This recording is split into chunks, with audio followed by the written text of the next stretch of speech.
एक राजा की 7 बेटियां थीं। एक दिन राजा ने अपनी बड़ी बेटी से कहा, बताओ बेटा तुम किसका खाती हो? तो बेटी ने कहा, पिताजी हम आपका दिया खाती हैं। दूसरी बेटी से कहा, तुम किसका खाती हो? पिताजी आपका दिया खाती हैं। प्रजा से पूछा, तुम किसका खाती हो? बोले आपका दिया खाते हैं। सबसे पूछा, तुम किसका दिया खाते हो? बोले आपका दिया। राजा आप ही हमारे पालनहार हो, आपका दिया हम सब खाते हैं। सबसे छोटी बेटी से कहा, बेटी तुम बताओ तुम किसका खाती हो? तब उस बेटी ने कह दिया, पिताजी हम भगवान का दिया खाते हैं, हम आपका दिया नहीं खाते। राजा को बड़ा बुरा लगा, उसे लगा हमारी इंसल्ट कर दी इसने, हमारा दिया खाती है और नाम ले रही है भगवान का। राजा ने कहा, कोई भगवान भगवान नहीं होता, अरे मैं तुम्हें खाने ना दूं तो तुम मर जाओगी। बेटी ने कहा, पिताजी तो आप करके देख लो।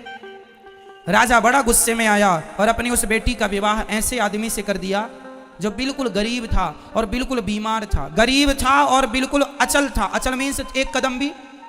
एक लकड़हारा था, जंगल में लकड़ी काटने गया, अचानक उसकी तबीयत बिगड़ गई और वहीं पर वो पड़ा रहा, वहीं मलमूत्र में घिसटता रहा। ऐसे गंदे आदमी से राजा ने अपनी उस बेटी का विवाह कर दिया कि देखता हूं तू अब कहती है भगवान का खाती हूं तो अब खिलाए तेरा भगवान। 6 बेटियों का विवाह उसने अच्छे राजाओं के घर किया, राजकुमारों के साथ खानदान में किया, और एक बेटी का विवाह लकड़हारे से कर दिया, वो भी जो बीमार था, जो मलमूत्र भी वहीं कर रहा था, पूरा गंदगी थी, मक्खियां भिन्न भिन्न कर रही थी। उस लड़की को लगा कोई बात नहीं, विधाता की ऐसी ही मर्जी है। वो लड़की जो थी अपने उस पति के संग रहने लगी। उसे पास में नदी थी तो ले गई, नहलाया धुलाया साफ किया, और जो उसके भाग्य में था मिला। उसका पति चल नहीं पाता था, अब वो क्या करे, पति को भोजन कैसे कराए? तो जंगल की लकड़ियां बीनती और ले जाके शहर में बेचती, जो पैसा आता उससे कुछ दवाइयां लाती, कुछ रोटियां लाती, खाती, पति को खिलाती, दवाई खिलाती।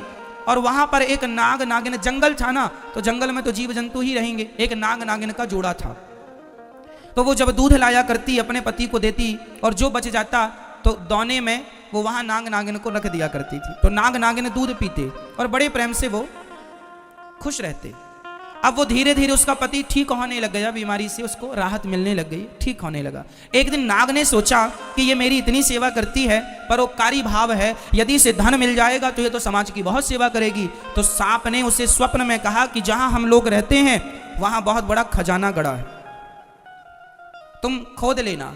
वो लड़की ने खोदना शुरू किया, उसे सच्ची का खजाना मिल गया, जिसमें बहुत सारा सोने चांदी से भरा हुआ खजाना था। वो तो लखपति हो गई।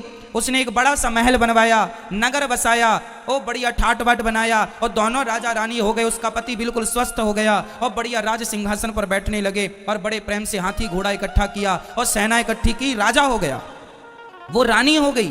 पर उसने परोपकार नहीं छोड़ा, रोज अन्न क्षेत्र चलाती, जो आए सबको भरपेट भोजन मिलेगा। उसके पास जरूरत से ज्यादा धन हो गया।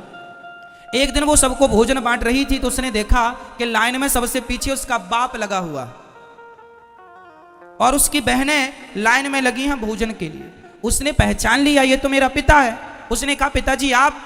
वो सन्न रह गया, कौन हो आप? मैं आपकी बेटी छोटी, लकड़हारे से विवाह किया था, कुछ याद आया? हाँ हाँ, पर तेरा ये ठाट बाट कैसे?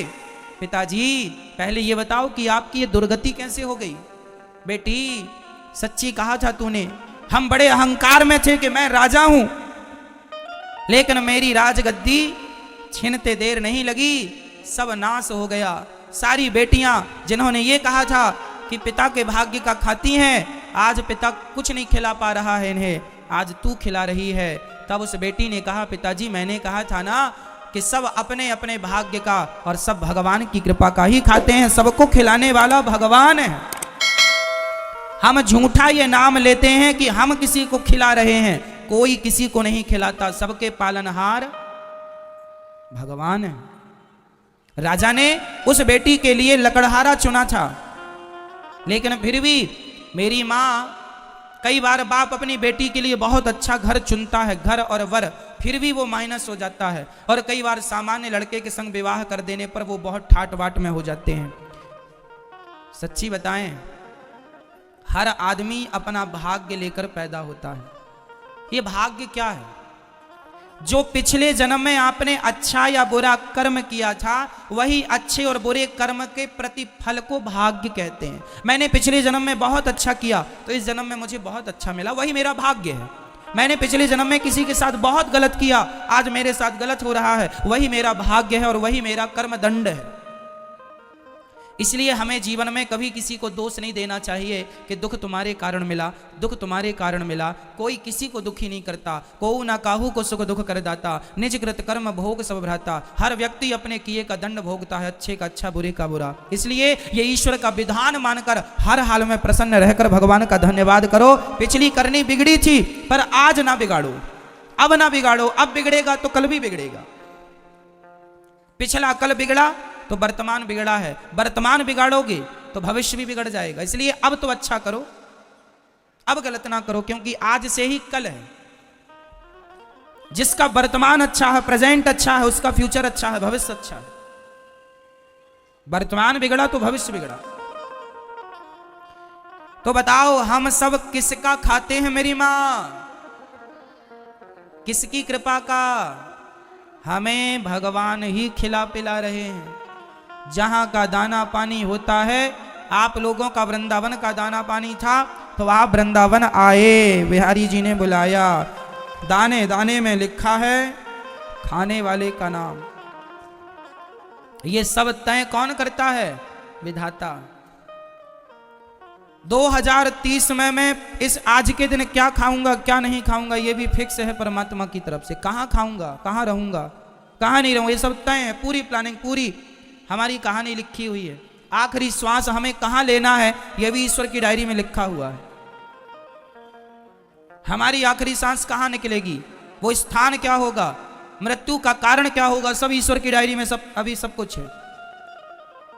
इसलिए हमारे पालनहार भगवान ही है। इसलिए संसार के किसी व्यक्ति पे भरोसा ना करके पूर्ण विश्वास केवल भगवान पर किया जाए। हे नाथ, आप ही हमारे रक्षक हैं, आप ही हमारे पालनहार हैं। हम अहंकार ना करें कि हम खिला रहे हैं, हम दे रहे हैं, हमने ये किया, हमने वो किया। आज कुछ लोगों को हम देखते हैं वो ऐसे ऐसे चलते हैं, छाती तान के। जरा सा धन मिल जाए, जरा सा वैभव मिल जाए, आदमी एटीट्यूड पाल लेता है थोड़ा सा। आप लोगों को अहंकार तो नहीं है किसी चीज का? अहंकारी आदमी ना ज्यादा किसी से बात नहीं करता, वो किसी की तरफ देखता नहीं, उससे लगता अरे ये तो मामूली लोग हैं, इसे क्या देखना। किसी को मामूली ना समझना। आपको पता है हाथी जब चलता है तो सूंड से फूंक मारता हुआ चलता है।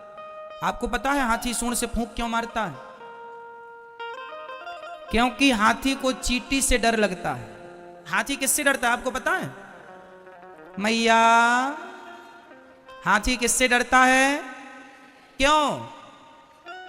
क्योंकि हाथी चींटी के काटने से मर जाता है। कहां?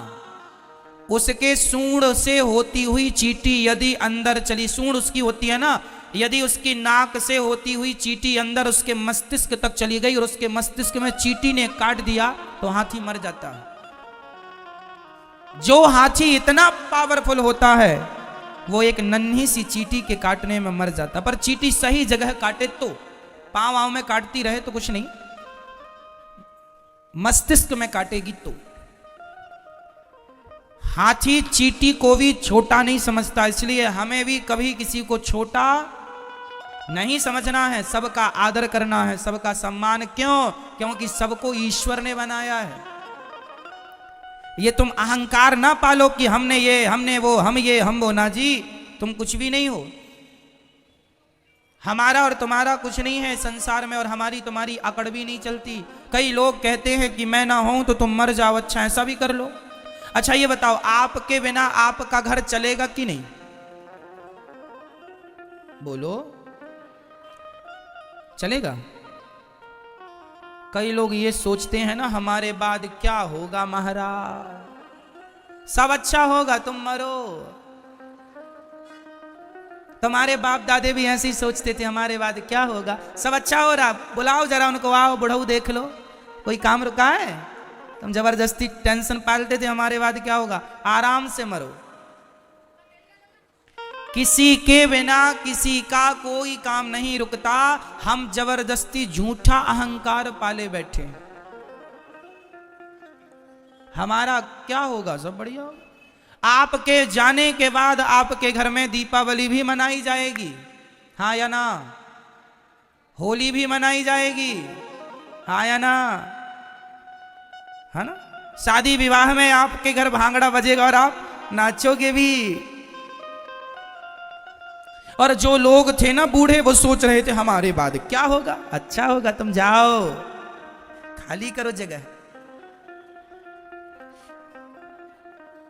ये अहंकार ना पाल कर बैठना, तुम्हारी जरूरत किसी को नहीं है, तुम अपना कल्याण कर लो तो समझदार हो, और ये झूठे अहंकार पाल के बैठे रहोगे तो बेवकूफी है। ये मेरी जरूरत किसी को नहीं है, मैं जबरदस्ती ये कह रहा हूं मेरे द्वारा ये काम हो रहा, मेरे द्वारा ये हो रहा, ना जी, हमारी जरूरत किसी को नहीं। बताओ किसकी किसे जरूरत है?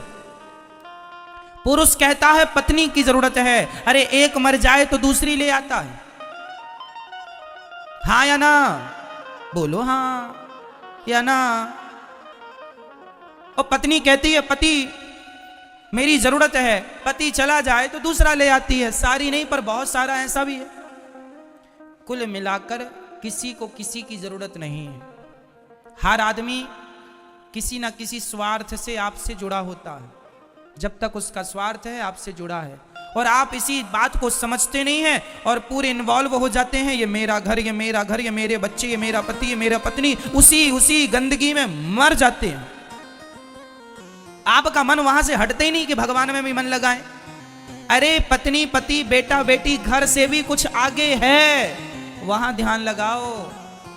गई बहुत थोड़ी रही नारायण अवचेत, काल चिरैया चुग रही निस दिन आयु खेत। बहुत चली गई जरा सी बची है, अब भी संभल जाओ, अब भी मन भगवान में लगा लो तो गति हो जाएगी, नहीं तो कुछ नहीं मिलना, सीधा नरक की टिकट बुक हो जाएगी।